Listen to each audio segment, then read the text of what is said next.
jīvō vinayitā sākṣī mukundō'mita vikramaḥ ambhōnidhiranantātmā mahōdadhi śayōntakaḥ.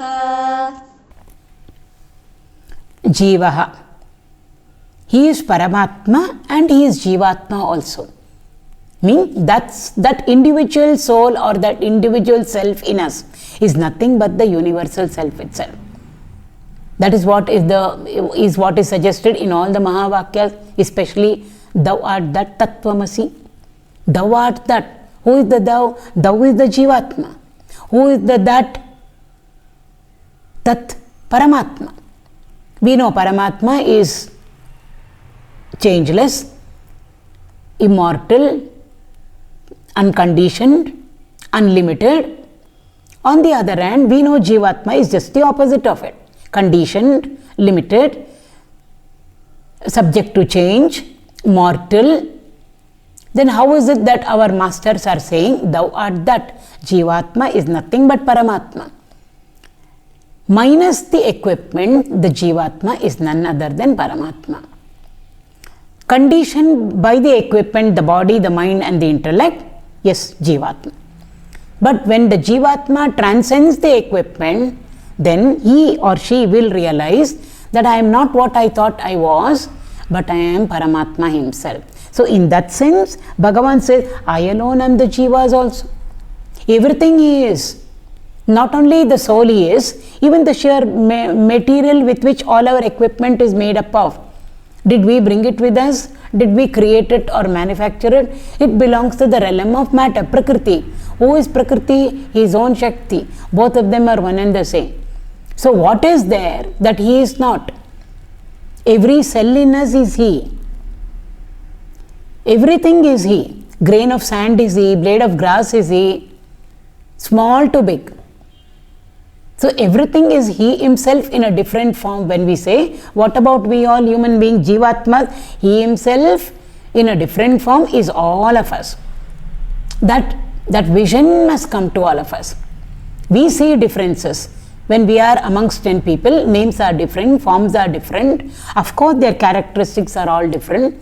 And maybe each one of them belongs to a different profession, whatever it be, whether they are working outside or whether they are a homemaker. Homemaker also is a profession. But in the eyes of a Jivan Mukta, all are nothing but he himself in so many forms. So he will not see this many Jivatmas, he will not see this many people. He will see only Narayana in all of them. Narayana in so many forms. So for a Mahatma or a Jivan Mukta, all Jivatmas, all of us are nothing but or none other than Paramatma itself in another form, or they themselves in another form, because they and Paramatma become one and the same. So in that sense, Jiva, that is why we respect and revere everything in our tradition. Some people find it very funny. Why do you worship everything? Why do you offer your salutations to everything? Anything we buy home and come materialistic also, we do a namaskar to it. We touch it with our hand and reverentially and touch it to our eyes. Ordinary things that we buy. Everything is divine. Everything is sacred. Why? Not only that it has got Lord in it, in the thing or in the being, but Lord himself in that form. So therefore, in our tradition, we respect and revere everything. It's not that there are things, these are plant, this is a stone, this is like this. Therefore, we should not respect it. Everything is he himself in a different form. So therefore, Jiva. So Jiva also is he only. So therefore, we revere and respect everything. In fact, when we are sitting together, supposing two people are sitting and A and B are sitting very close to each other, and A's leg accidentally touches the other person. Maybe leg touched the leg, but still we say sorry, sorry. And we touch the person with our hand reverentially and then touch our own eyes. Why? My leg touched that person. It is not another person over there. It was Narayana sitting there in that form. So there is no Jiva over there. There is Narayana. Accidentally my leg touched. Therefore, I am saying sorry, sorry over there. So therefore, jīvāh vinayitā sākṣī. Sākṣī means a witness. Vinayitā again means modesty. Modesty is also virtue. And from where did we all get all these beautiful virtues? All are nothing but he himself in a different form. It's not the characteristic. Bhagavan says, if you have got all the good qualities in you, it means I reside in you as those good qualities. Good qualities are not separate from Bhagavan. He gave to us good qualities. Yes, he gave to us good qualities at one level. He himself has become all the good qualities. Why? Ananta Kalyana Guna Paripurna he is. All good qualities are there in him in infinite measure. And when a little bit of that and a little bit of that comes to us, it's Bhagavan who has entered into us in the form of goodness.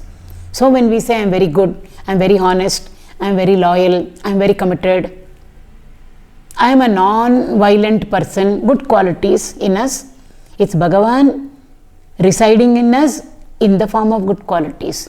He has picked up one over here, vinayitā, sākṣī. I am the witness, he says.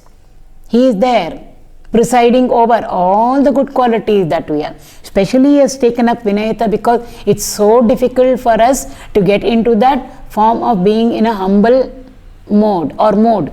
Humbleness means surrender over there. I surrendered itself can become an ego over there. It's more easily said than done. This is a virtue, it is so difficult for all of us. So therefore, vinayitā sākṣī means I am the witness of modesty itself. In the Gita it comes, modesty comes over there. Humility comes over there. Bhagavan himself said over earlier shloka, vinaya. He is an embodiment of supreme humility. And he is the sākṣī for it also. So vinayitā sākṣī is the witness of all the good qualities that reside in us, especially so this humbleness. Because anything that gets added onto our lives, ego will slowly crystallize more and more and more. We say knowledge should humble us, but we know when more and more information is added onto us, we become more egoistic. It should have been the other way around. So therefore, Bhagavan is the one who is the silent witness of whatever is happening inside us. And he knows what is true and what is not true. We can project another aspect of ourselves to whoever is in front of us. But he knows. He is the silent witness of everything. And when all the good traits are there in us, the aura of such a person will be more. Why? Bhagavan is manifesting himself more in that person in the form of the good qualities. We say, look at her face, look at his face, aura over there shining.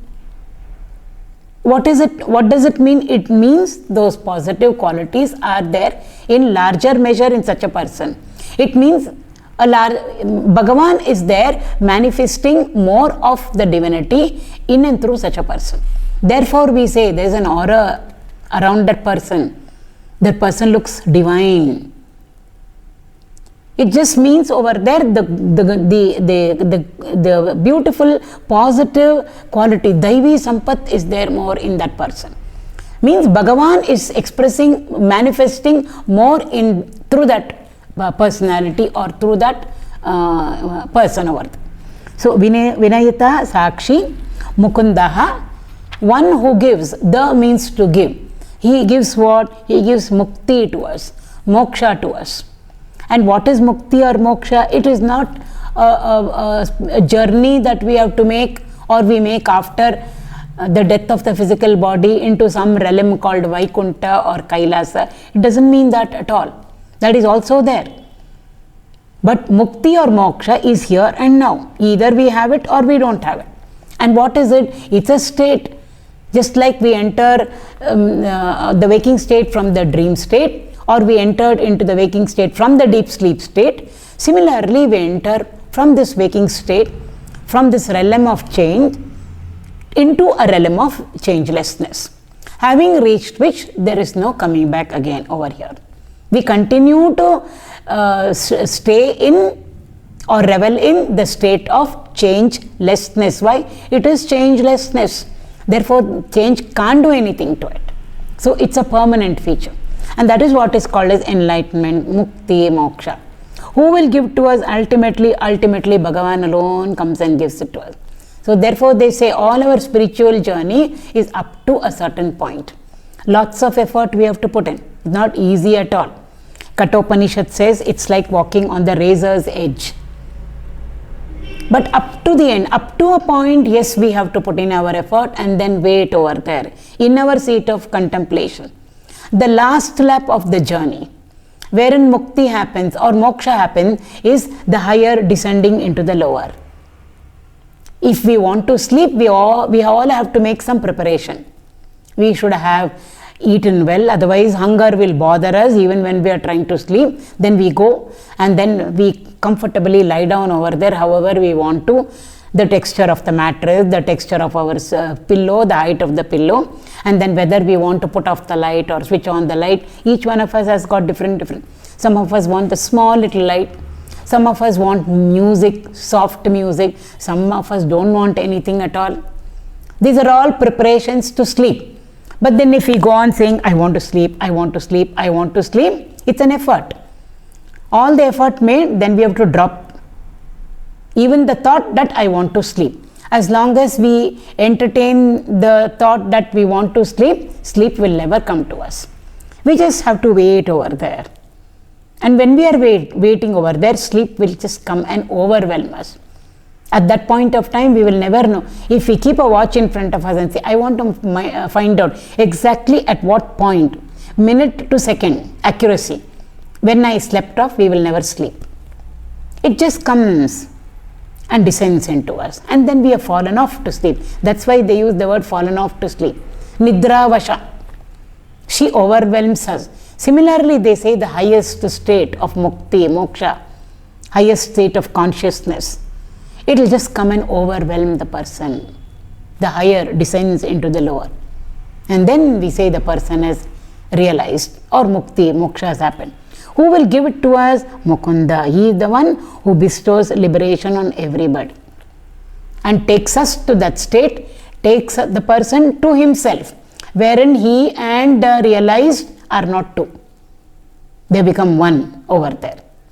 Takes them to a state wherein, having reached which, there is no return for the person at all into our realm of change. Krishna says that in the Gita. Mukundaha, one who gives mukti is Mukundaha. Amita vikramaḥ. Amita means endless, countless. Mitam means I can count, finite. Amita means I can't count, infinite, numerous, innumerable. What? Vikramaḥ. Vikrama means valor, prowess. Immeasurable prowess he has got. Immeasurable strength. Can we measure it? We can't measure it. All the strength of everything put together, mineral kingdom, plant kingdom, animal kingdom, human kingdom, Rakshasas, Devatas, all of that put together is Bhagavan. How will we measure it? Nothing of him we can measure. Any aspect. Prowess and strength also we can never ever measure. That is why Amita Vikramaḥ. All the Rakshasas we see in the Puranas, they all go and do tapas. They are not ordinary. They all go and do tapas. We can't even sit for tapas. And then they invoke either Shiva or they invoke Brahma, and they make the Lord appear in front of them by their sheer austerity and tapas. And then ask for all sorts of boons. Immeasurable strength they ask for, bala they ask for, prowess they ask for, and the Lord also bestows it on them. In spite of it all, Bhagavan is able to annihilate them, counter them. Amita Vikramaḥ. In fact, in Bhagavad also, when we go through Lord Krishna's stories in the beginning, starting from Gokula up to Vrindavan, Kamsa sent so many Rakshasas. Only one Rakshasi, Putani, came. After her, so many Rakshasas came, all to kill the tiny little baby Krishna, little Krishna. When he went to Mathura, we are told he was around 12 or 13 years. So before that, all this happened. And all the Rakshasas came in so many forms. One came in the form of a woman, first one, Putana. After that, in the form of inert thing, bullock cart. in the form of cosmic phenomenal forces like the wind, storm, air storm, in the form of snake, huge python, so many different forms, in the form of a horse, in the form of a bull. It's not that they didn't come in any form, all forms over there. Rakshasas came. All of them were very, very strong. They were mighty and strong. And here is Krishna. They all said, you want us to go and kill one small child? Are you making fun of us? They told Kamsa. We should have an equal to fight with. You are sending us who are all so mighty and powerful to kill a small little 8-year-old or a 9-year-old. But he said, no, you do not know my enemy. You go over there and see. And Krishna's, young Krishna, Bala Krishna, was able to kill and vanquish and kill, annihilate all these Rakshasas. So therein we see what is strength mean. It is not just physical strength over there. It is some other strength, amita vikramaḥ it is. It is something which is beyond what we can see. Because Krishna was very small. He was not very fat also. He was very, very slim he is. Because he is running around everywhere. He is slim, he is small. He is right proportion for a young kid over there. But see how he was able to overpower all the Rakshasas. So amita vikramaḥ means therefore this prowess or this valor is not just physical strength, it's even beyond that. How can we measure it? When even physical strength we can't measure, how can this be measured? And none of the Rakshasa could go away scot-free when they came face to face with the Lord. Ultimately the Lord won over them. So therefore he is amita vikramaḥ, that's one meaning. Another meaning is, like I said, amita means infinite, innumerable, numerous. Vikrama. Krama means step. The steps that we take. Say krama, step by step, tell me how to make this recipe. Krama. So step 1, step 2, step 3.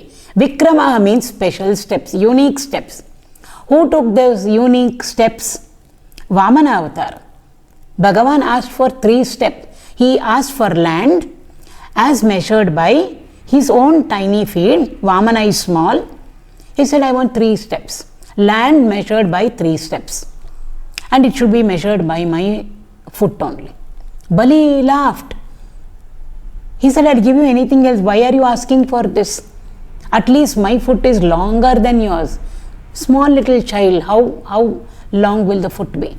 And you're asking for 3 feet.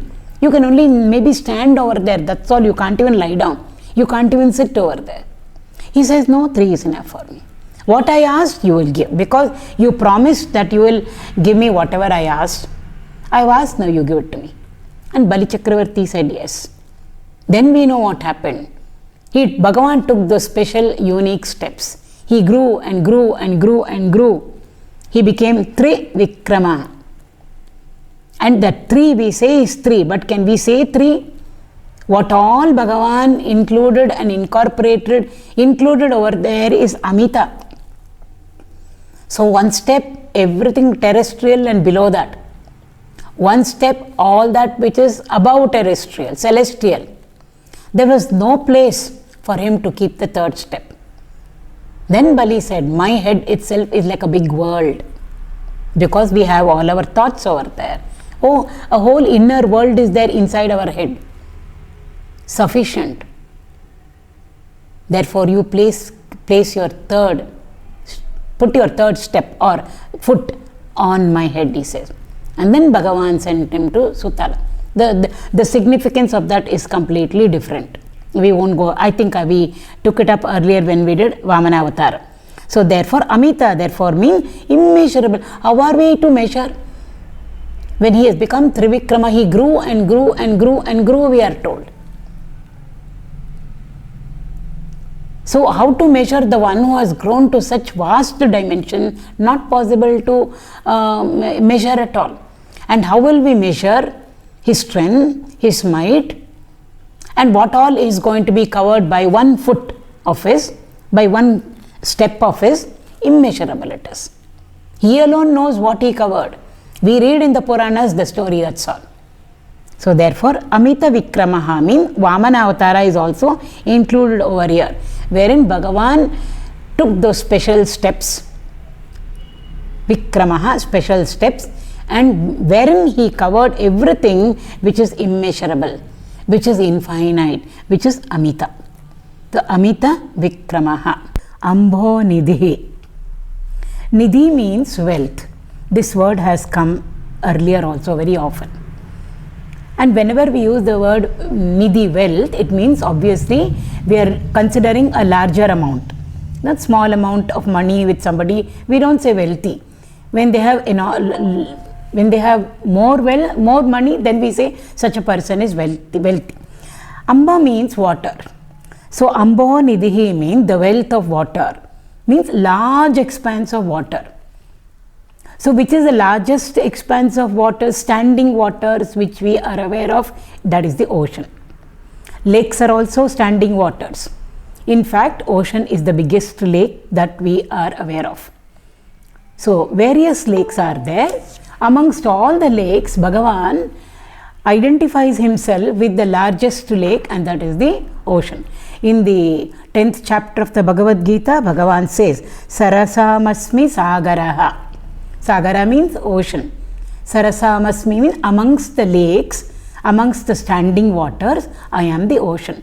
Because we know how vast it is. Very expansive, shoreless we say, depthless we say. In the sense, it's very difficult for us to find out the shore. At one end we are, and to go and find out the shore on the other end looks impossible for us. We have to traverse long distances. Similarly, depth-wise also. So therefore, and in this ocean, we can't even understand how much of water must be there. It's an infinite source of water. So therefore, Bhagavan identifies himself with the ocean, and he says, I am the ocean. And also we know the source of water for all of us, which comes to us in the form of rain. How do we get the rain? From the clouds. How are the clouds formed? Again, it is the waters of the ocean which rise up. The waters rise up in the form of vapor from the rivers, from the lakes, etc. But considering compared to the ocean, all the other contributions are insignificant. The contribution of the ocean for the rains to come down is very, very significant. Therefore, Bhagavan identifies himself with that, and he says Ambhōnidhi. And also, there are 4 types of beings. They are called as Ambas.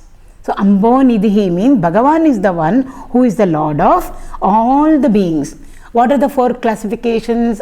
It comes in the Taittiriya Brahmana. So, it's a 4 types of beings which are known under the category of Ambas are Devatas, Pitrus. So, Devatas means the celestial beings. Pitrus means our ancestors. Pitruloka is there where the Pitrus are supposed to be residing. Then human beings, Martya Loka, Manushas, and the Asuras who are supposed to be dwelling in the lower worlds. So starting from the uppermost worlds where the celestial beings are there, Devatas, then we have the Pitruloka, then we have the Martya Loka, then we have the Asura Loka, Danava Loka, where the Asuras are there.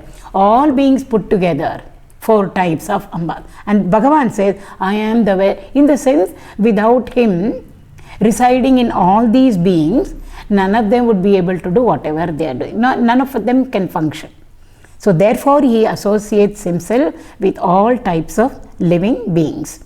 4 types of creatures. Because creatures means, it's not that creature means one who has been created by the creator. So we all come under the category of creatures.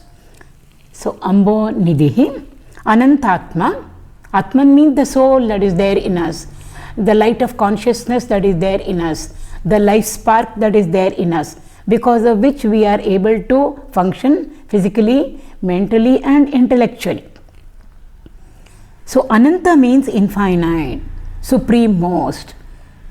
So the individual self in all of us is one and the same. And what is that individual self? That individual self itself is Paramatma. Himself is Parabrahma. Himself is Brahman. So therefore Anantātmā means that infinite, supremost self, the universal self, which resides in everything and in every being, the endless. Anantātmā.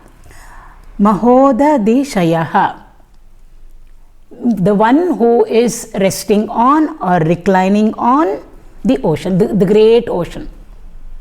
Just now we saw ambhōnidhihi. So the Mahan means great. So that great expanse of water, which we call as the ocean, on it Bhagavan is resting on, reclining on, which is who is none other than Mahavishnu over here. So the Puranas tell us that Lord Vishnu is reclining on Adishesha, and who is all coiled up. And where is he? He is reclining on or resting on the milk ocean. The milk ocean also is an ocean. So expansive and depth wise and expansive wise, it's very, very huge, infinite. So therefore he is called as mahōdadhi, one who reclines on, rests on the ocean. That is one meaning over here. And the other meaning is, in the Bhagavad there is a very beautiful story which comes of sage Markandeya. So one sage Markandeya, he was invoking Lord Narayana, and when the Lord was pleased, he came in front of him and asked him, what is it that you want? So he said, I want to know of your Maya, because sage Markandeya was beyond Maya. He never ever gotten into the clutches of Maya to understand what it can do to him. So it was a very unique request. He said, I want to know the play of Maya, because everybody says caught up in Maya, I would like to know. So the Lord says, okay, you will be able to experience the power of my Maya soon enough. And Bhagavan disappears. After some time, we are told, a huge pralaya happened. Sage Markandeya was in his ashram. So pralaya happened. Pralaya means the waters just come and everything gets submerged in the water. Finally, it is only waters and waters and waters everywhere, and it's all very, very dark over there, because everything has gone in. Dissolution has happened. So there is no sun, there is no moon, there is nothing at all. It's all totally dark, and it's only water, and all the land has got submerged in the waters. So ultimately it is only water. So he sees or he experiences his own ashram also being submerged in the waters. And he had asked the Lord, I want to see the play of Maya. This is the play of Maya that Bhagavan shows to him. It's not only the creative aspect where you were created and you were sustained, but see my destructive aspect also. So therefore we see Markandeya being caught up in the waters. It's not waters which are just flowing over there. Torrential it is, huge waves. He is getting lifted up and down by those huge monstrous waves. Like that he is passing lots of time. He is caught up with hunger and thirst. He doesn't know what to do. He is trying to keep himself alive, swimming in those waters. And then suddenly he spots in a distance one small little banyan leaf. And on the banyan leaf, he finds one small little infant. So he's very curious to know, who is this infant over here when everything has got submerged in the water? How did this infant survive? And that infant is resting on a leaf, banyan leaf. And where is the banyan leaf? It is floating in the same waters in which Markandeya also finds himself. So it's a huge ocean, pralaya waters over there. On that, who is reclining? Bhagavan alone is reclining over there in the form of an infant. We call this as that picture over there. I'm sure many of you would have seen Vatapatra Shai. Vatapatra means banyan leaf. Shai means one who is resting on it or reclining on it, lying down on it. So therefore Bhagavan is known as Vatapatra Shai. So he approaches, Markandeya approaches this little infant, and then he questions over there. The infant is brilliant, Tejomaya. So it's not an ordinary child at all. And in spite of all that is happening around, it's so dark, the waves are all lashing around everywhere. but still there is a blissful smile on this infant, as though completely unaware of what is going on around and about, very blissfully lying down over there. Blue, dark blue, like the rain-bearing cloud, that is the color of this infant.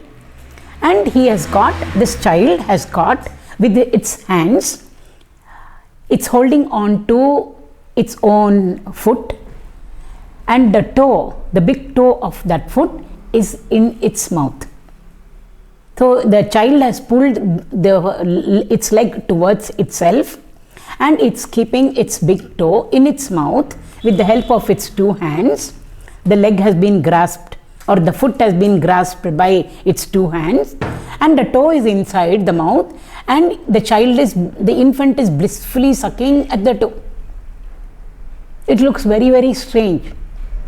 Why should an infant keep its foot in its hands, hold its foot in its hands, put it in the mouth and suck? Actually, it's very unhygienic because the foot is always placed on the ground.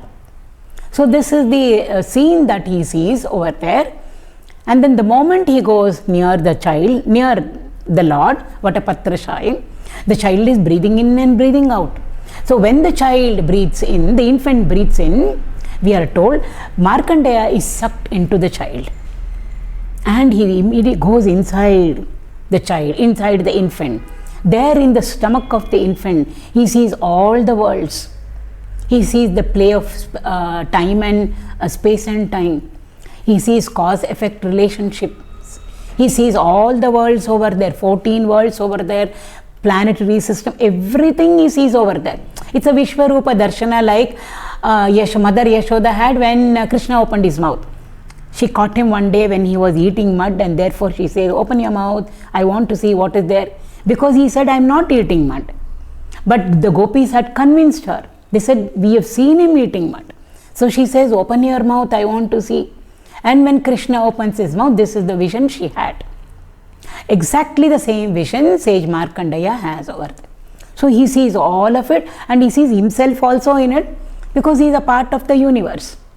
And then after having had this glorious vision, the infant breathes out. When the infant breathes out, he comes out. And when sage Markandeya comes out, there the vision disappears.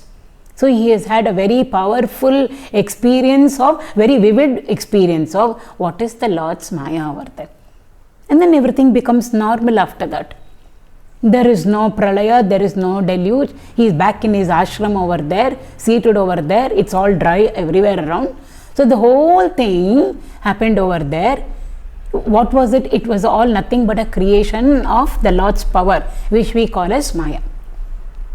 So over here, this Nama, Vatapatra Shayi means the infant who is reclining on the banyan leaf, which is floating on the ocean, on a large expanse of water. Therefore, Vatapatra Shayi also we can say is mahōdadhi, one who is lying down on the great ocean. Now, what does this signify for us? Why should Bhagavan be lying down on a banyan leaf? No leaf can hold a child, can take the weight or the burden of even an infant. Not possible. Even the biggest leaf also. We know how fragile, how delicate a leaf is. So how can it support a child? But we see the infant lying down on the banyan leaf, and that is floating in the water. So what does this represent for us? Vatapatra, the whole image over there represents for us a man of realization, a Jivan Mukta. When we talk about our saints and sages, whoever it be, Swami Vivekananda, Ramana Maharshi, Purandara Dasaru, Muthuswami Dikshitar, because each one has approached the Lord in a different way. Say Tukaram, Mirabai, anybody it can be. The Alvars, the Shaivite saints, so many of them we have. All are Jivan Muktas. Jivan Mukta means one who has realized, one who has reached that state of enlightenment. So this whole picture of Vatapatra Shayi represents for us a man of realization. What do the waters represent over there? The dark, dreary waters which are not calm and quiet, they are all agitated, the waters are all disturbed because it is deluge over there. It represents samsara for us. We say samsara sagara, samsara sagara. So samsara sagara of course is dark, dark in the sense we are all in spiritual ignorance. Ignorance is always likened to darkness, and spiritual knowledge is always likened to light.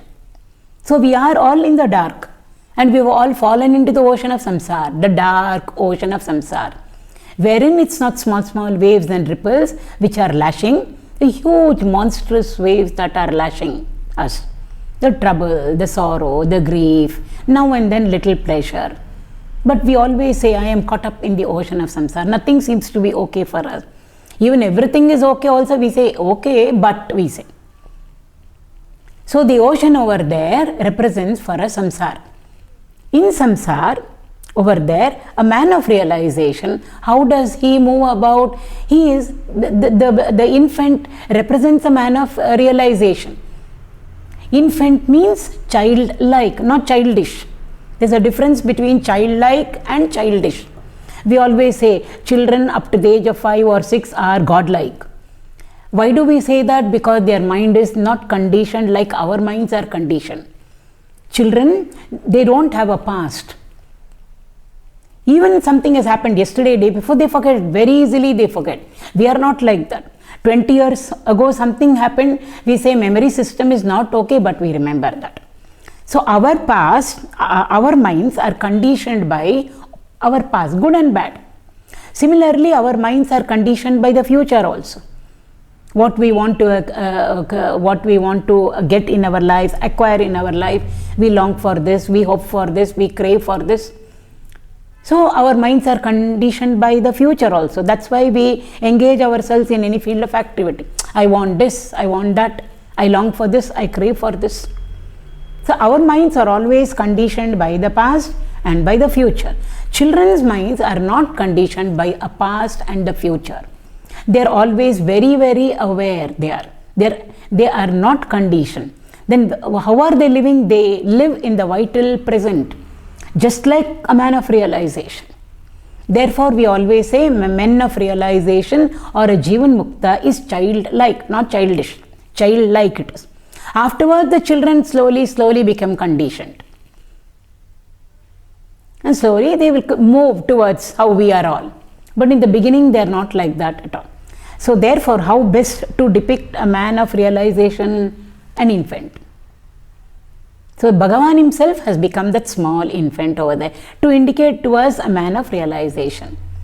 Where is he established in? Where is he residing in? He is rooted in his own experience of that highest, of the spiritual knowledge, which it started from all Shravana, listening, Shravana, Manana, Nididhyasana, Ityadi. So even though a man of after realization, even though he is amidst us, a man of Jivan Mukta, he is working for the welfare of the society, still there is no fall for him. He is well rooted in, well established in, centered in the spiritual knowledge. Never ever will he drift away from that at all. In the Bhagavad Gita, the term used is Sthita Prajna, 2nd chapter. Arjuna asks Krishna, I want to know the characteristics of a Sthita Prajna. Sthita means to be rooted in, to be grounded in, to be centered in. In what? Prajna. Nya means to know. Prajna means Visheshena, to know. Not knowing intellectually, but experiencing the spiritual knowledge. What are his characteristics? So a man of realization, wherever he is, whatever he is doing, for the welfare of the society, he will always be doing it we can't even say God-centered. He is centered in his own realization, and from that center or from that point, he is transacting. Whereas we are all transacting from our ego standpoint. This is an ocean of this is all the difference between us and them. Otherwise, all of us are the same. They eat like us, walk like us, talk like us, they sleep like us. Everything is the same. Even their physical body undergoes health, now ill health, just like any of us. They also feel hungry, they eat, they feel thirsty, they drink, they also feel exhausted, therefore they rest, just like any of us. But what is the difference between the two of us? They do all their activities centered in their realization of the highest. We all do our transactions, perform our activities ego-centered, centered around the ego in us. That's all the difference. So how to indicate it? So already we know infant means childlike they are. So Krishna over there in the form of an infant represents a Jivan Mukta lying down on the banyan leaf. The banyan leaf there represents knowledge. In the 15th chapter of the Bhagavad Gita, Krishna says over there, he said the leaf represents the Vedas. Vedas means knowledge. The various parts of the tree of an Ashwattha Vriksha over there is described for us. We won't go into the 15th chapter detail. But then, what does he liken the leaves to be? He likens the leaves to be knowledge. Or the leaves over there of a tree represents knowledge. So where is the Bhagavan lying down on, reclining on? He is reclining on knowledge, the banyan leaf. Where are we all reclining on? We are all reclining on ignorance. So therefore on the banyan leaf, the Bhagavan is there in the form of an infant. And what is the color of the banyan leaf? Green. Green represents equilibrium. Green represents tranquility, calmness, composure, no agitation. Among the 7 colors over there, the entire 7 colors beautifully explain to us the scheme of our own spiritual journey. Starting from red, we should reach violet, Vibgyor. Red means we are in the realm of activity, we are in the realm of karma. Beyond the blue and the indigo is the purple. What does purple stand for? Purple stands for enlightenment, realization.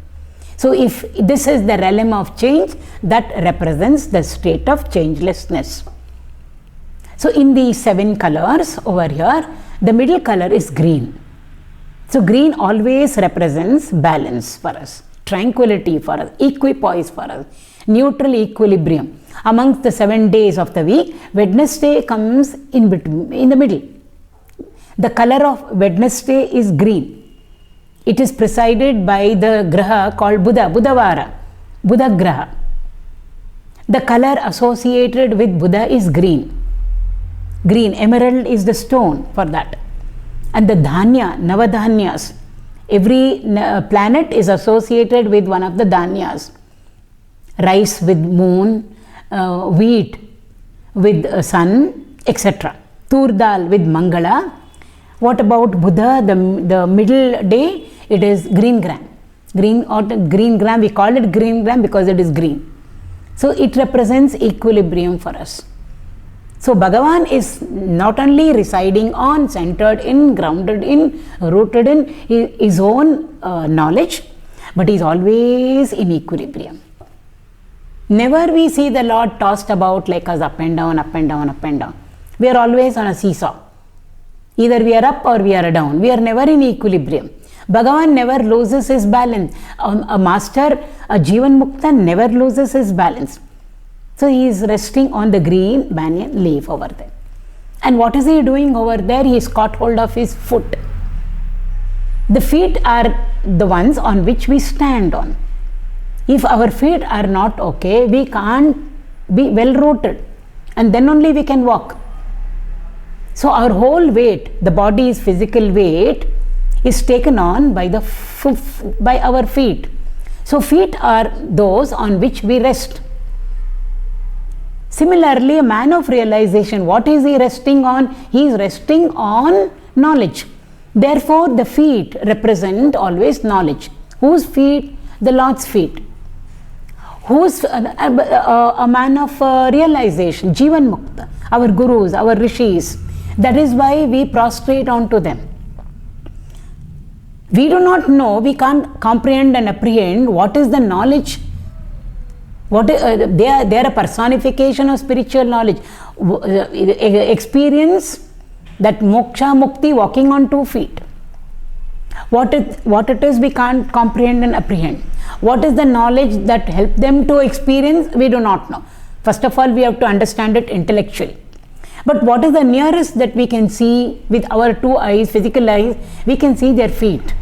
Therefore, their feet for us represents the spiritual knowledge. And therefore, we bow down to them or do our namaskar to them, because in our head is our intellect.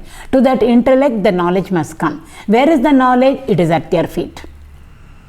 They are actually rooted on knowledge, but we can't see the knowledge on which they are rooted on which they are standing on, standing in quotes. But the nearest we can see is their feet over there. Therefore, we bring down our head or intellect in line with their feet, so that due to resonance, if we can connect with them, the knowledge that is there will easily enter into our intellect. It's a very beautiful concept. So the feet or the foot represents knowledge, and amongst the fingers of the foot also, each of our foot has got 5, just like our hands have got 5 fingers. The biggest one is called as the toe. Similarly, in our hand also, we have got different fingers: little finger, ring finger, middle finger, forefinger, the thumb. The thumb always represents knowledge. And thumb is equivalent to the big toe. So the big toe represents knowledge. Bhagavan, what is he doing? He is pulling his foot towards himself. Towards himself means not outgoing, but not extrovert, but introvert.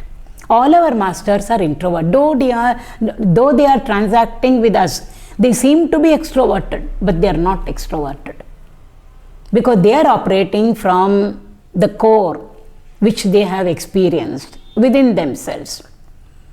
So pulling the foot towards himself, that little infant over there, represents being introvert and not extrovert. And what is Bhagavan doing over there with his 2 little hands? He is holding on to the thumb over there, to the foot, and he has put that thumb into his mouth. Thumb represents spiritual knowledge. And he is sucking, we are told, on his toe, and he is blissfully lying down over there, which means he is reveling and reveling and reveling in his own realization. If it's a master, if it is Bhagavan, he is reveling and reveling and reveling in his own infinite glory. That's what it means over there. Hands represent karma, sadhana it represents. So instead of our sadhana being extroverted, we have to make it all introvert, is the meaning of holding the foot with the 2 hands and pulling it towards himself, not away from it. It's a very beautiful picture. We have it also. Some of us will have it in our puja room. Some of us would have framed it and put it on the wall of our hall. But what does it indicate to us? Vatapatrashai. It represents for us the Lord and His glory. And it also represents for us man of realization, all our Jivan Muktas. So beautifully it has been depicted over there.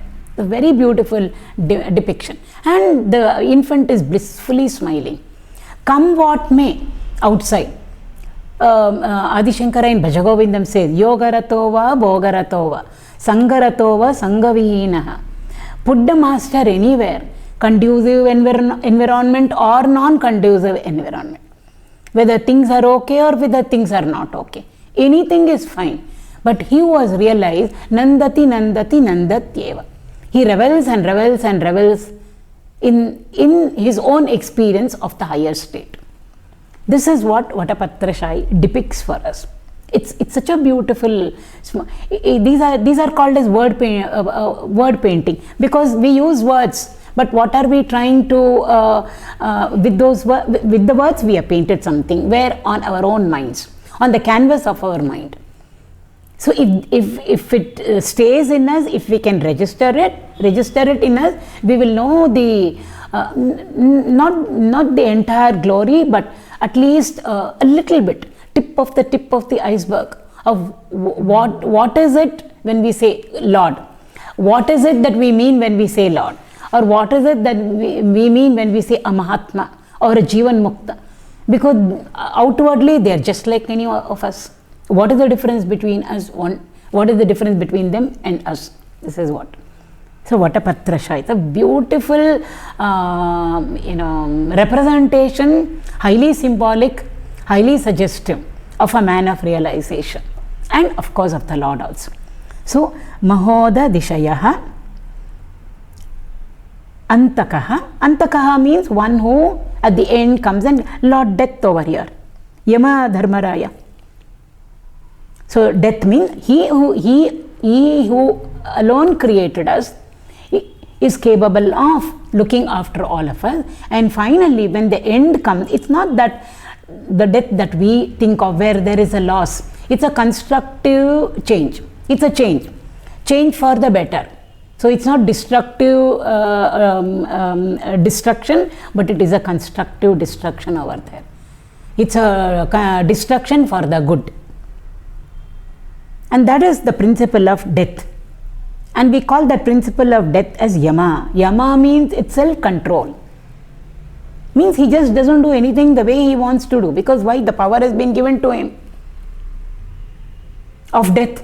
So he can wipe out anything, anything he can just wipe out everything, destroy and destroy and destroy. Mighty power it is. But all of that mighty power also he is fully under the control of himself. He abides by dharma. That is why Yamadharmaraya we call him. He is Dharmadi Devata, not Adharmadi Devata. When little power is given to any of us, we immediately even shift from the path of righteousness to the path of unrighteousness. Why? Power is there, position is there, then wealth comes in by along with it. But with all of that power in his hand, still he never ever he never treads the path of adharma. He only treads the path of dharma. Therefore, Dharmaraya is called as Yama is called as the Dharmadi Devata. And Yama itself means Samyama. Again in the Bhagavad Gita, the 10th chapter, where Lord is enumerating for us all his glories, he says, Yama Samyama Tamaham. I am the one who knows. The entire timeline has been indicated over there. And in what time, what should be done, everything he knows, he alone knows. So amongst those who reckon time, means who does things in time. It's not only physical death. When should the day end, when should night come? When should morning end and when should afternoon come? When should afternoon go and evening come?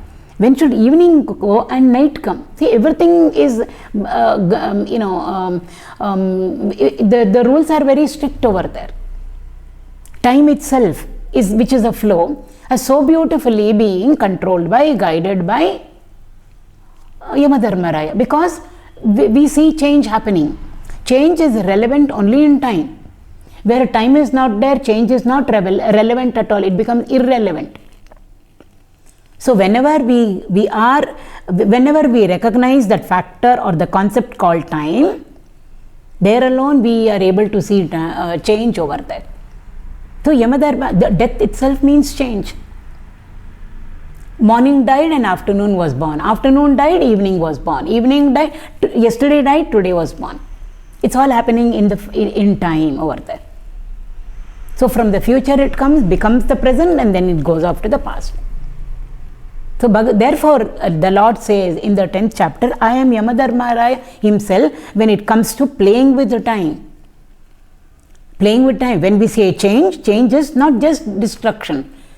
For something to get destroyed, it should have got created at some point of time earlier. So cause effect comes in there. Anything that has been created alone can be destroyed over there.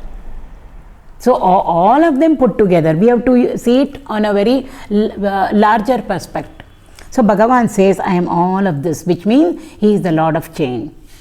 So change can happen only on a platform called changelessness. If we want to see a drama which is happening, so many characters are coming and going, they have to all do it on a platform that is the changeless. If we want to see the play of colors or the play of black and white, shade of black and white, the picture that we are seeing or the TV serial that we are seeing, we need a changeless screen over there. If the screen itself starts moving, then we can't see anything at all. So whatever change we are perceiving and experiencing, there has to be just behind it. We may accept it or not. We may inquire into it or not. We may realize it or not. But still the fact is that there is a changeless upon which only all change is taking place. So if Yamadharmaraya represents change, Bhagavan says, I am the changeless, or Bhagavan is both. I am the changeless and I am the change. That is the meaning of Antakaḥ.